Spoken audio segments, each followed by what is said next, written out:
Olá, tributos! Tudo bem com vocês? Eu sou a Nicole Daniele e no vídeo de hoje eu vou falar pra vocês de um personagem que eu amo muito, que é o Hamit Abernathy.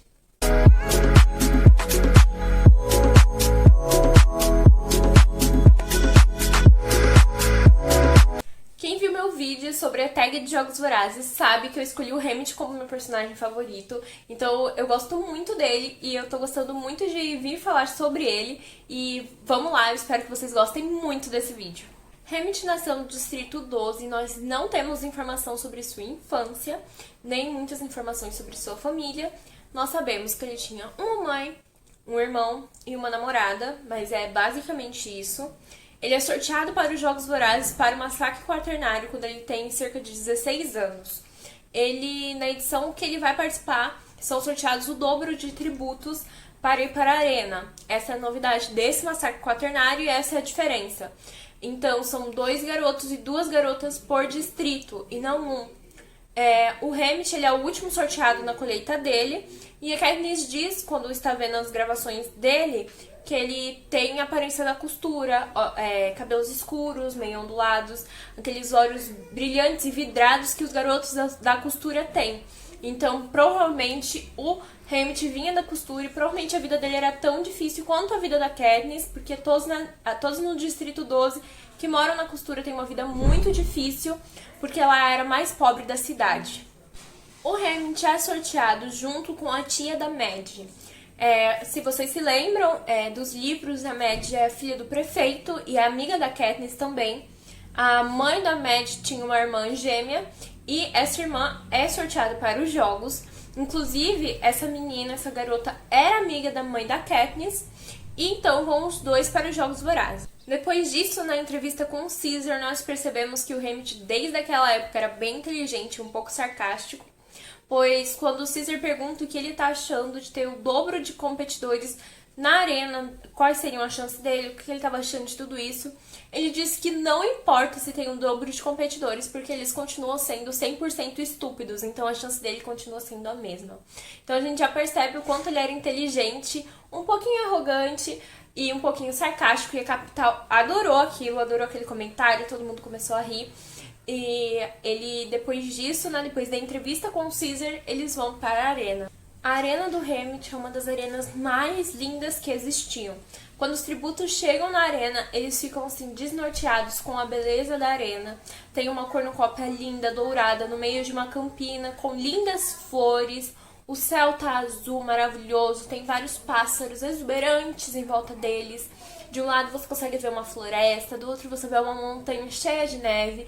Era um lugar maravilhoso. E a Katniss diz pelas gravações que ela assiste que o aroma daquele lugar parece ser extraordinário pela cara que os tributos estão fazendo. Isso desnorteia a maioria deles, porque quando o gongo soa, eles ficam no pedestal. Eles ficam tão desnorteados com aquela beleza que eles ficam admirando o lugar e não percebem que o gongo soou. Então, quando eles percebem que eles já podem ir pra cornucópia, o Hamit, que é super esperto, que não ficou vislumbrando nada, já tá na cornucópia, armado até os dentes, com suprimentos escolhidos a dedo e saindo de lá correndo em direção da floresta. No banho de sangue tem 18 mortos, quase metade, né? E depois disso as coisas começam a ficar um pouco tensas na arena. Depois do banho de sangue do primeiro dia fica claro que tudo naquele lugar é mortífero. A água que tem nas correntes, ela é venenosa. As frutas que crescem nas árvores são venenosas. Até mesmo o aroma das flores, se você cheirasse as flores diretamente, você acabava morrendo envenenado. Tudo era extremamente mortífero. Tudo que era lindo, na verdade, era muito mortal. E apenas a água da chuva e a comida da cornucópia eram seguras para comer, porque o resto era tudo envenenado. Um bando de carreiristas vai para a montanha para tentar ver e achar alguém lá nas montanhas e acabar matando, né? Enquanto isso, o Hamit está na floresta, mas a vida na floresta não é nada melhor do que eu já descrevi. Hamit tinha seus próprios problemas lá. Os esquilos fofos são, na realidade, carnívoros e eles atacam em bando, então eles poderiam matá-lo. As borboletas, elas picavam e causavam uma dor, assim, extrema, se não a morte. Então, assim, a floresta era um pesadelo também, mas o Hammett persiste e continua avançando, sempre mantendo uma distância boa dos seus oponentes. A tia da Mad, ela também vai pra floresta e ela consegue se virar bem pra uma garota que saiu da cornucópia só com uma mochila. Ela tem uma tigela de carne desidratada e ela consegue uma zarabatana. Ela é muito inteligente e como ela vê que tem muito veneno disponível na arena, ela torna os dardos da zarabatana venenosos. Ela mergulha os dardos em veneno e logo torna a zarabatana numa arma extremamente mortífera. Em 4 dias de arena, aquela maravilhosa montanha com neve entra em erupção, era na verdade um vulcão que entra em erupção, varrendo uma dúzia de tributos, mais os carreiristas que foram atrás dos tributos para fazerem de vítima. Então já vai um bando de gente nessa erupção e isso elimina os oponentes do Hammett assim drasticamente. Com a montanha cuspindo fogo e a Campina não oferecendo lugar nenhum de esconderijo, os 13 tributos restantes não têm nenhuma escolha a não ser se aventurar dentro da floresta. O Hammett já estava lá e ele continua avançando na mesma direção que ele estava desde o começo, até que ele encontra uma cerca no lugar onde ele quer passar, uma cerca viva. E aí ele tem que contornar por dentro da floresta, pelo centro da floresta, para conseguir chegar no local que ele quer. E quando ele faz isso, ele dá de cara com 3 tributos. Os 3 tributos são carreiristas e eles são extremamente mais fortes que o Hammett, mas o Hammett também tem uma velocidade invejável e ele consegue matar 2 tributos, só que o terceiro acaba desarmando o Hammett e assim, ele já tá pra matar o Hammett quando a tia da Mad joga um dardo nele e ele acaba morrendo. A partir daí, Hammett e ela formam uma aliança e começam a avançar juntos pela floresta. Depois que a aliança é formada, o Hammett continua persistindo e seguindo o caminho que ele estava seguindo antes. A garota até questiona o porquê disso tudo, o porquê de continuar naquele caminho. E ele diz que a arena tem que acabar em um momento, ela não pode ser interminável, em algum ponto ela tem que acabar. E eles continuam seguindo naquela direção. Eles conseguem ultrapassar a cerca que o Hammett não conseguiu da primeira vez, com um lança-chamas que eles encontram na mochila de um dos carreiristas que o Hammett matou. E então, quando eles conseguem ultrapassar aquela cerca, eles percebem que tem um penhasco, um local de terra firme, e a garota vira pro Hammett e fala que aquilo é tudo, que eles chegaram no lugar onde ele queria ir, pra eles irem embora agora, porque não tem nada lá. E o Hammett diz que não, que ele vai continuar lá, que ele vai ficar lá. E ela diz que tá bom, que faltam poucos tributos agora, e que aquela aliança tem que ser rompida, teria que ser rompida em algum momento, e que aquele era o momento, então ele continuaria lá e ela iria embora. E ele diz que tudo bem. A garota vai embora e o Hammett continua naquele penhasco. Ele fica examinando o penhasco, tentando entender alguma coisa. E aí, enquanto ele tá andando pelo penhasco, tentando entender o que é aquilo, uma pedrinha se desloca e cai dentro do penhasco. O Hammett senta pra descansar um pouco, e 1 minuto depois que aquela pedrinha caiu no penhasco, ela volta pra mão do Hammett. E aí ele entende tudo. Ele entende que ali é um campo de força muito parecido com o campo de força que existe no prédio dos tributos. O Peter comenta com a Katniss e eles descobrem que, logo nos primeiros jogos deles, que no terraço do prédio dos tributos na capital existe esse campo de força para proteger os tributos, para que eles não tentem se matar. Então, se eles tentam se jogar do penhasco, esse campo de força faz com que eles voltem. Então, é impossível se jogar lá de cima. E aquele campo de força fazia a mesma coisa, fazia com que as coisas que caíssem lá naquele penhasco voltassem. Nisso que o Hammett tem essa sacada genial, ele começa a ouvir a garota, que era aliada dele, gritando horrores. Aquela aliança já tinha sido quebrada, então se ela estivesse correndo perigo, ninguém ia culpar ele por ignorá-la, mas ele não faz isso, ele corre atrás dela, mas somente há tempo de ver ela sendo despedaçada por um bando de pássaros. Ele fica lá até ela morrer segurando sua mão, e então, no meio disso tudo, mais um tributo morre, outro tributo é devorado por aqueles esquilos fofinhos, e então sobra apenas uma tributo do Distrito 1 e o Hammett. Como os dois eram os últimos na arena, os tributos que restaram, em algum momento o confronto deles ia acontecer. E quando isso acontece, a gente percebe que a garota é mais forte que o Hammett e tão rápida quanto ele. Então o confronto dos dois é extremamente sangrento. Os dois acabam com cortes assim que a gente pode considerar fatais. Então, em um momento, a garota consegue desarmar o Hammett e aí ele sai pelo meio da vegetação em direção ao penhasco, colocando a mão nos seus ferimentos para tentar estancar o sangue. E aí a garota vai se arrastando atrás dele.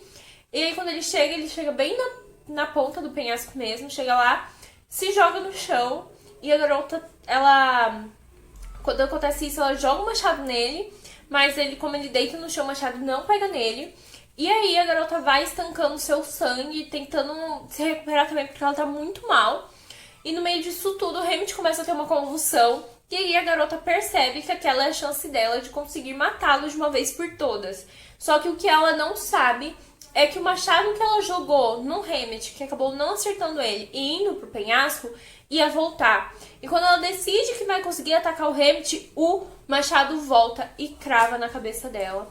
E então ela morre e os trompetes começam a soar. E o Hammett é o grande vencedor do massacre quaternário. O Hammett, ele é punido por ele ter feito essa peripécia com o campo de força, por ele ter usado o campo de força como uma arma na arena. E como punição por ele ter feito isso, toda a família dele é morta 2 semanas depois que ele é anunciado vencedor. Então, 2 semanas depois que o Hammett ganha os Jogos Vorazes, a namorada dele, a mãe e o irmão são assassinados pela capital, como uma lição para ele, como uma punição por ele ter usado o campo de força. A Katniss até brinca que foi quase tão ruim quanto fazer um joguinho com as amoras cadeados. E o Hammett faz um trocadilho e fala que quase, mas não era pra tanto. Depois que o Hammett vence os jogos, sua família é assassinada e tudo mais, ele se torna mentor do Distrito 12. E durante 23 anos ele viu que nenhum dos seus tributos ganhava os jogos. Os 2 tributos que iam para os Jogos Vorazes com ele acabavam morrendo. Ele presenciou então a morte de 46 pessoas que ele conhecia e que tinha meio que uma responsabilidade de tentar fazer com que elas vencessem os jogos, uma responsabilidade de tentar fazer com que elas ficassem vivas. A gente, quando assiste o primeiro filme, eu pelo menos quando assisti o primeiro filme, eu tinha uma impressão muito ruim do Hammett, porque eu olhava ele bêbado, ele um alcoólatra, mais importado com a bebida do que em ajudar o Peeta e a Katniss. Quando eu vi a primeira vez, eu tive essa impressão e eu tinha muita raiva dele. Mas então, eu li os livros e eu entendi o personagem. Na minha cabeça, isso é apenas uma teoria minha. Eu acho que nos primeiros jogos do Hammett como mentor, ele até tentou ajudar os tributos da melhor forma possível, com todo o seu esforço. Mas depois, vendo que ano após ano nenhum dos seus tributos ganhava, ano após ano todos eles morriam, eu acho que ele foi perdendo as esperanças e ele foi se retraindo mais e foi se afastando mais para tentar se proteger também, porque ele tinha que ter aquela função e aquele cargo sozinho, ele não conseguia dividir o fardo com ninguém. Lembrando que os outros distritos que tinham mais de um vencedor, tinha mais de um mentor que ia para os jogos, então você conseguia dividir esse fardo. O Hammett não tinha ninguém para ajudá-lo. Então, eu acho que quando a gente vê o Hammett nos jogos da Katniss e do Peeta, meio distante, não tão preocupado assim em ajudar. Claro que depois essa situação muda. Eu acho que era justamente uma autodefesa que ele acabou bolando durante esses anos, porque ele viu 46 pessoas morrerem, ele já tinha, na minha cabeça, perdido as esperanças de algum dos tributos dele um dia vencer os jogos. O Hammett desenvolve um vício por álcool, ele vira alcoólatra, como a maioria sabe, e isso, eu não sei em que momento da história dele acontece, eu não sei se é logo depois que ele vence os jogos ou se é no decorrer dos anos. Eu sei que esse foi o mecanismo de fuga dele, para ele conseguir se proteger de tudo que ele tinha, dos pesadelos e tudo mais. O Hammett tinha muito pesadelo, como a Katniss também. O Hammett fica extremamente traumatizado, como a Katniss, como o Peeta. Ele dorme agarrado com a faca e não dorme durante o dia, apenas durante a noite. Esses são traumas, assim, que ele nunca consegue superar. Ele nunca consegue superar o alcoolismo, por mais que em alguns momentos ele tente. Em alguns momentos porque o Peeta queria, em outros momentos porque ele não tinha escolha mesmo, porque ele estava no Distrito 13 e não tinha acesso a nenhuma bebida alcoólica. Mas ele nunca conseguiu superar de fato e ele sempre continuou consumindo bebidas alcoólicas e continuou no alcoolismo. Depois de anos sem conseguir fazer com que nenhum dos seus tributos conseguisse sair da arena vitorioso, ele conhece a Katniss e o Peeta e se torna mentor dos dois. Desde o começo, a relação da Katniss com o Hammett não era das melhores. Os dois têm a personalidade muito forte, então é muito difícil dos dois se darem super bem. É aquela relação entre tapas e beijos, os dois são muito assim. Quando um precisa do outro, ele tá lá, mas no dia a dia eles brigam muito, trocam muitas farpas. Já o Peeta e o Hamit sempre tiveram uma relação mais leve um com o outro. Inclusive, no primeiro dia, quando eles se encontram e tudo mais, o Hamit bebeu muito e eles encontram o Hamit desmaiado, sujo com o seu próprio vômito. E aí o Peeta pega ele, vai dar banho nele e tudo mais. A Katniss ajuda a levar o Hamit pro quarto dele junto com o Peeta, mas ela não fica pra dar banho nele, porque o Peeta sugere que ele fique. Então a relação dos dois sempre foi mais harmoniosa, os dois sempre se deram muito bem. E a relação dos três em si é uma relação bem complicada. Por quê? Porque apesar do Hamit sempre gostar mais do Peeta, ele escolheu salvar a Katniss na arena. E essa é uma discussão que os três têm em Em Chamas, no Distrito 11, que o Peeta fala que o Hamit escolheu salvar a Katniss e que não culpava essa escolha dele, mas que agora eles tinham que jogar todo mundo junto, que não podia escolher um lado. E a Katniss pergunta, tipo, mas por que você escolheu ele? Por que você me escolheu? Você sempre gostou mais dele. E ele diz que é verdade, ele sempre gostou mais do Peeta, e ele queria que o Peeta saísse da arena com vida. Mas o Peeta estava tão focado em salvar a vida da Katniss que ele decidiu fazer o mesmo. Então, até quando a Katniss encontra o Peeta, ele fala que o Hamit não enviou nenhuma dádiva pra ele ainda. Então essa relação dos três é bem, bem complexa, é bem delicada, mas acaba que depois dos Jogos Vorazes os três se tornam meio que sem querer uma família. A relação especificamente da Katniss com o Hamit, como eu já disse, era uma relação bem complicada, mas a Katniss era aquela pessoa que reclamava do Hamit, mas sempre que acontecia qualquer coisa, ela ia atrás do Hamit, ela era a primeira pessoa com que ela conversava. Quando o Snow foi na casa dela, a primeira pessoa que ela foi atrás foi o Hamit. Quando aconteceu alguma coisa assim, muito importante, que ela precisava muito de ajuda, a primeira pessoa que ela sempre procurava era o Hamit. Então, apesar de eles terem essa relação bem difícil entre eles sempre estão apoiando um ao outro. O Hamit sempre tenta ajudar a Katniss em tudo que ele pode. Ele é o mentor dela, então ele meio que... aquele é o dever dele, até quando ele não tem o dever de fazer isso, ele continua fazendo, ele continua ajudando a Katniss. Então, como eu disse, é muito complicada essa relação, porque embora eles não se deem bem, eles estão lá, um apoiando o outro. Enfim, gente, é uma família, né? Como eu disse, eles acabam se tornando uma família, e família tem relações complicadas, e a do Hamit e da Katniss é assim, uma que cai bem nessa situação, que eles se amam e se odeiam ao mesmo tempo. Basicamente isso. Dentro dos primeiros jogos da Katniss e do Peeta, eles pegam muito no pé do Hamit, porque o Hamit tá bebendo e tudo mais. Principalmente a Katniss, ela se incomoda muito com isso. E aí o Hamit faz um acordo de que os dois não vão implicar com a bebida dele, e ele promete se manter sóbrio o suficiente pra manter eles vivos, pra fazer o trabalho dele de mentor. Isso realmente acontece. A Aphie até comenta com a Katniss e com o Peeta, comenta que ela vai cuidar para que ele não beba muito a ponto de não conseguir cuidar das dádivas deles, a ponto de não conseguir patrocinadores para eles, porque a Aphie não consegue enviar dádiva para eles na arena, só o Hamit consegue fazer isso, mas ela disse que ia cuidar para que ele cumprisse o dever dele, e no final das contas ele conseguiu cumprir com o dever dele, conforme ele deveria fazer. Inclusive, é bem legal que no filme mostra mais o Hamit fazendo isso, conversando com os patrocinadores, conseguindo patrocinadores para Katniss, mostra ele fazendo o serviço dele, que é uma visão que a gente não consegue ter no livro, porque tudo se passa na cabeça da Katniss, né? Então a gente só vê o que a Katniss está vendo, mas o filme deu essa visão geral do Hamit como mentor. Depois dos primeiros jogos da Katniss e do Peeta, eles vão pra Turnê da Vitória. Como eu disse, acontece aquela situação no Distrito 11 que o Peeta, a Katniss e o Hamit discutem, porque o Peeta fica muito chateado porque não contam da visita do Snow na casa da Katniss, e aí ele fala que eles devem trabalhar como equipe. Enfim, tem toda aquela situação. E depois da Turnê da Vitória eles voltam pro Distrito 12, as coisas ficam mais pesadas e mais sérias lá, começam as pessoas a ser chicoteadas, o Gale é uma dessas pessoas. E depois de tudo isso, eles descobrem que talvez eles voltem pra arena.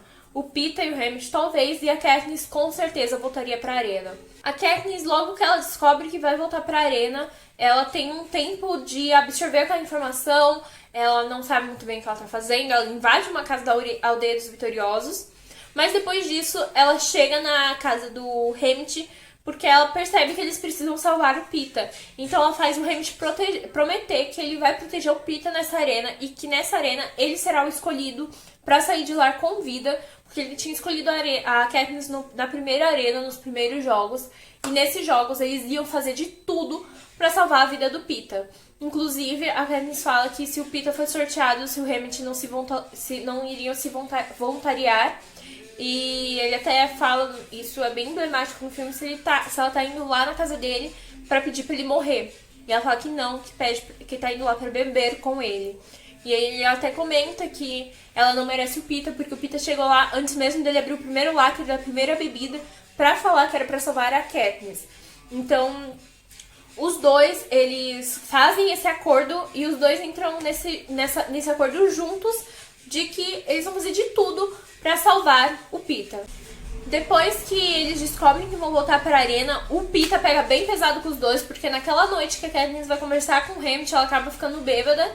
E ele fala que nenhum dos dois vai mais beber, que os dois têm que ficar sóbrios. E eles começam a treinar pesado pra ir pra arena. Eles treinam como carreiristas e essa é a primeira vez que a gente vê o Hammett conseguindo ficar sóbrio um longo período de tempo. Então eles treinam pesado, a Katniss ensina o Peeta e o Hammett a subir em árvores, eles fazem de tudo, eles treinam de tudo, tentam obter os maiores conhecimentos sobre todos os tributos. A Aphid manda a fita dos jogos de todos os tributos vivos que podem ser concorrentes deles. E eles assistem todas as fitas juntos, estudam os tributos, como eles lutam, qual a estratégia deles, para eles terem melhores chances na arena.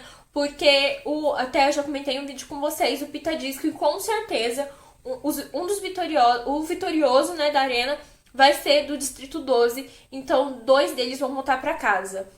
Só que, como vocês sabem, o nome do Hammett é sorteado e o Peeta se voluntaria no lugar dele. Não era o que a Katniss queria, mas enfim, é o que acontece. Eu vejo muita gente falando até que a Katniss se voluntariou pra salvar a vida de alguém que ela amava e o Peeta também pra salvar a vida de alguém que ele amava. Nisso eu vejo num contexto que ele se voluntariou tanto pra salvar a vida do Hammett quanto pra salvar a vida da Katniss dentro da arena. Enfim, eles vão pra capital e nisso que eles estão indo pra capital, a Katniss acorda um dia de noite e vê que o Peeta tá acordado e nenhum dos dois tinham assistido as gravações dos jogos do Hammett. Primeiro porque, assim, não fazia sentido eles assistirem. Segundo porque eles não queriam chatear o Hammett. Eles assistiram de todos os outros vitoriosos, menos do Hammett. Não fazia sentido porque eles seriam aliados de qualquer forma. Não tinha por que ficar vendo a fita deles, não tinha motivo. Mas como o Hammett não ia pra arena, o Hammett não tava lá naquele momento, eles decidem ver a fita do Hammett, eles ficam curiosos também pra saber como que foi o último massacre quaternário, porque talvez o dele poderia ser um pouco parecido, a arena e tudo mais. E tudo que eu relatei dos jogos do Hammett é nesse momento que a gente descobre com a Katniss e o Peeta vendo essa fita. Então tudo que eu contei é da Katniss e do Peeta vendo a fita. E depois que eles terminam de ver a fita, eles percebem que o Hammett tá atrás deles e que o Hammett viu eles assistindo aquilo. A gente não sabe qual é o momento em que o Hammett apareceu, o quanto que ele viu daquilo, mas que ele diz que tá tudo bem, que não tem problema. E eles ficam chocados com aquela arena, porque aquela arena era extremamente mortífera e deve ter dado uma preocupação de como seria a arena deles. Depois disso, Katniss e Peeta vão pra arena e durante todo esse tempo o Hammett já estava num plano bem maior do que o que a Katniss imaginava, bem maior do que aquela parceria que eles tinham feito, do que aquele acordo que eles tinham feito para manter o Peeta vivo. Ele já estava engrenhado, né, na revolução e no final de tudo aquilo eles não conseguem salvar o Peeta e a Katniss começa a culpar muito o Hammett porque o Hammett tinha prometido que iria salvar o Peeta e que era pro Peeta ter saído vivo da arena. E ela até, como eu já disse num outro vídeo, ela avança no Hammett quando ela descobre que o Peeta não tá lá. Ela avança em cima dele, começa a arranhar a cara dele. E nisso o olho dele começa a sangrar. E eles ficam muito tempo sem se falar. Eles só voltam a se falar depois no Distrito 13. Essa é a segunda vez que o Hammett fica totalmente sóbrio. porque no Distrito 13 não tem bebida alcoólica. Durante Em Chamas ele fica aquele tempo sóbrio, como eu disse pra vocês, mas quando ele tá indo pra capital ele tem uma recaída, ele volta a beber. Aí fica muito feliz porque ele parou de beber. Ela diz que até jogou o vinho dela fora, escondeu o vinho dela pra ele não ver e não ficar na tentação de voltar a beber. Mas não adianta, ele volta a beber. Mas no Distrito 13 ele tem que ficar sóbrio de novo. E nisso os dois não estão se falando, mas eles têm que trabalhar juntos. E aí o Hammett senta com a Katniss e fala: olha, vamos resolver nossas questões aqui agora, porque a gente vai ter que trabalhar junto e não adianta ficar de birrinha um com o outro. Nessa conversa dos dois, a Katniss tá muito chateada ainda com o Hammett, fala sobre isso, né? Eles conversam sobre isso. E aí o Hammett abre os olhos da Katniss para a seguinte questão: o dever de manter o Pita vivo não era apenas dele, era da Katniss também.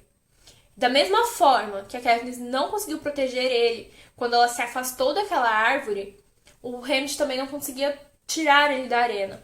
Ele comenta que era para os dois terem ficado juntos e não era para ela ter se afastado dele, não era para ela ter ido para passar o rolo com a Joana, era para os dois terem ficado juntos. Se os dois tivessem ficado juntos, eles conseguiriam provavelmente resgatar o Pita, porque a prioridade era resgatar a Katniss. Se o Pita estivesse perto, eles teriam tempo de resgatar o Pita.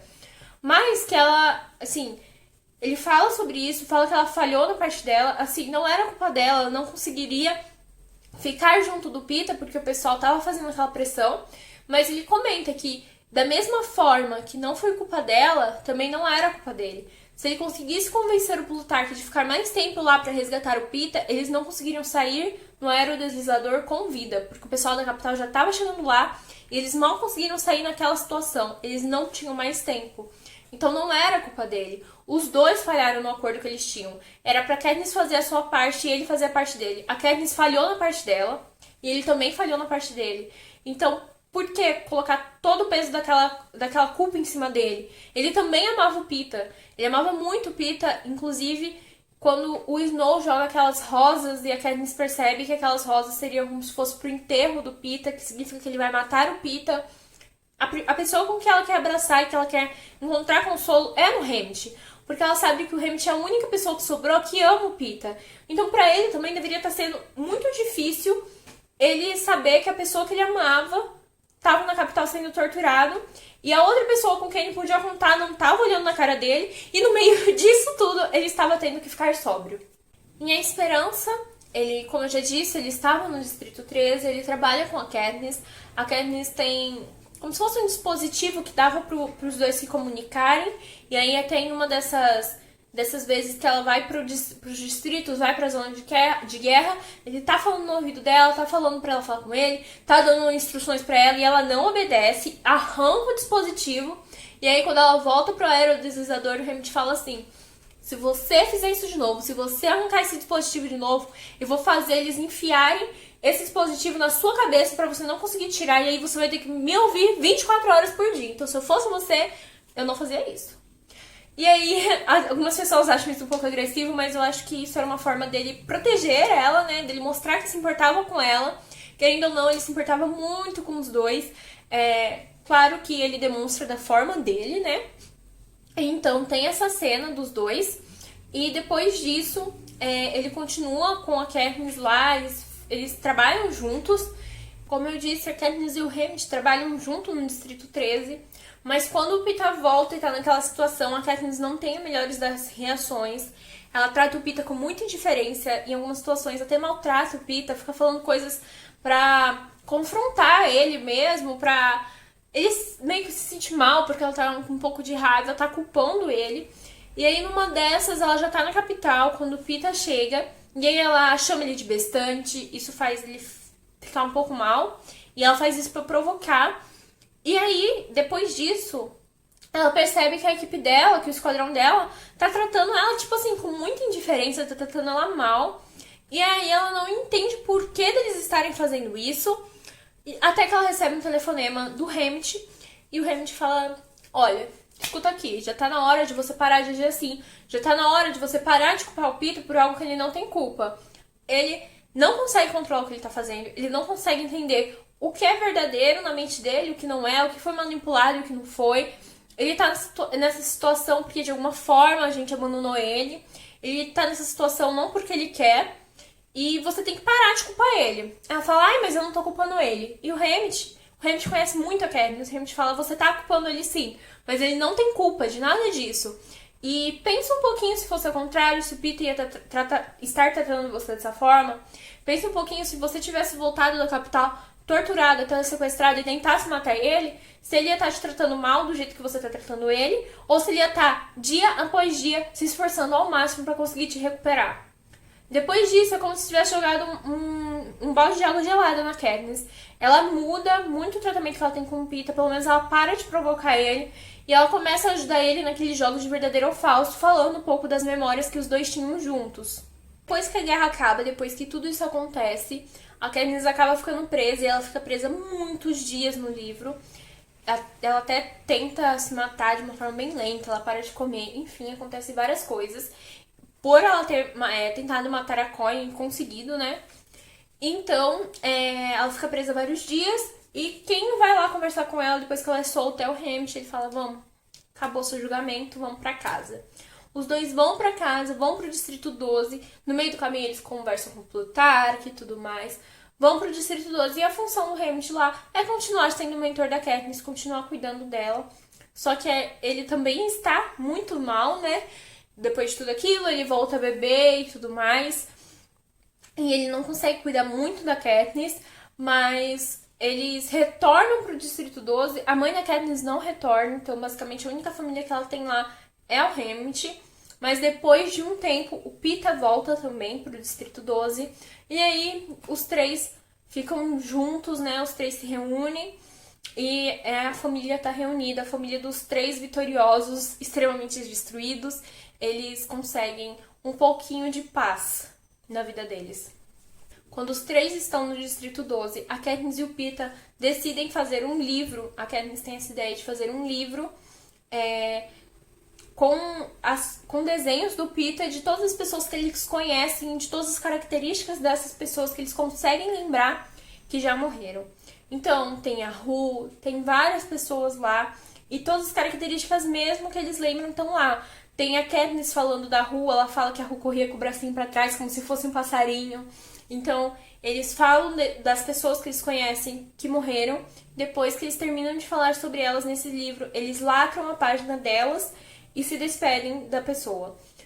Eles começam a fazer isso e depois de um tempo o Hammett se junta com eles e a Katniss fala que o Hammett contribui com 23 anos de Jogos Vorazes, ou seja, com 46 pessoas que ele viu morrer, com 46 pessoas que ele conhecia, que morreram na arena e que eram de alguma forma, da forma que a Capital colocava, responsabilidade dele, responsabilidade de ajudar com patrocinadores, enfim, com tudo. Então, por isso que eu falo que o Hammett é meu personagem favorito, porque o que ele passou, eu não consigo imaginar. Ele sair daqueles jogos, perder toda a sua família, todas as pessoas que ele amava, depois ser arrastado para ser mentor durante anos, sozinho, ver ano após ano os tributos que ele conhecia, que ele treinava, morrendo. Então, assim, isso pra mim é algo demais pra uma pessoa. Então, pra mim, o Hammett é uma pessoa muito forte. E mesmo passando por tudo isso, ele é extremamente sábio. Todas as vezes que a Katniss procurava ele, mesmo ele estando bêbado, ele ajudava ela. Com exceção de uma única vez que ela vai conversar com ele sobre o Snow, e ele faz uma piada com ela sobre ele não querer discutir sobre garotos e sobre relações amorosas naquele momento.